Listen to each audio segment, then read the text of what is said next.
An effective corporate governance framework has to put in its center the different stakeholders. So what are the needs of these different stakeholders?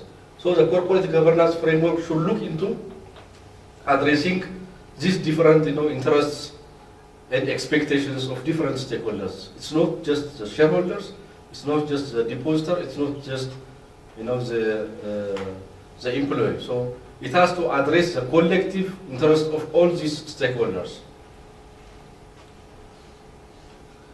Poor governance puts otherwise all parties at risk. So corporate governance problem leads from small reputational damage. It can lead to liquidation or reorganization of a company. For example, we can see this scenario.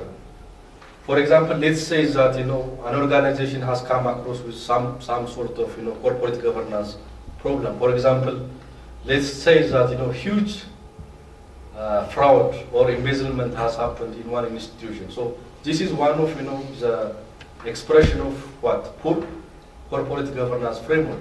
Let's say that some big fraud has happened in one institution. So this problem, in the first place, the first stage will be, it will have what? It will have reputational damage on that institution. Okay? So building a reputation will take many years. So reputation cannot be built overnight. So it will take something like 10 years, 20 years to build good reputation of a company. But in order to destroy reputation, it's just a matter of what?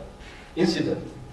So from that perspective, the first stage will be then the company will have what? Reputational problem. How it will be reflected? For example, the press will say something negative about that company. The next day, this company, the staff of this company has embezzled this much amount of money. So this kind of negative reporting will emanate, and then different stakeholders will what? Will raise reputational question, will start to rethink their business relationship with that specific organization. So reputational risks will emanate, and then temporary stock price, for example, decline. In our country, for example, we don't have what we call this capital market. But in countries where there are capital market, it's automatic that you will see the change in the share price. So it will start to decline a little bit. So if we are not able to jump in and manage this corporate governance problem, then ultimately it will lead to what? Liquidation. So we shouldn't just worry about why this problem happened. Rather, we have to try to solve it as quickly as possible. Otherwise, it will be what? Devastating. So the second stage of the impact of corporate governance will be, then it will have what? Early financial problems will emanate. For example, the press will still what? Continue addressing negative issues about the company. Then reputational questions are there. Then those stakeholders who started to rethink their business relationship with that company will what? Will change their terms and conditions of dealing with that company. For example, they may set higher interest rates, they may require so many restrictions. So this kind of things will create financial problem on that MFI. For example, the cost of borrowing, for example, will be very high. And instead of, for example, borrowing money at 5%, then you may be required 10%, because interest is what? Interest is a function of risk. Okay, the higher you do business with risky institutions, then what? The higher you will be charged. The lesser is the risk, the lesser you will be charged. So borrowing costs will increase. So cost of borrowing will be what? Very expensive. Then all these scenarios will what? Will tighten the liquidity position of that institution. And then here, significant stock price decline will emanate.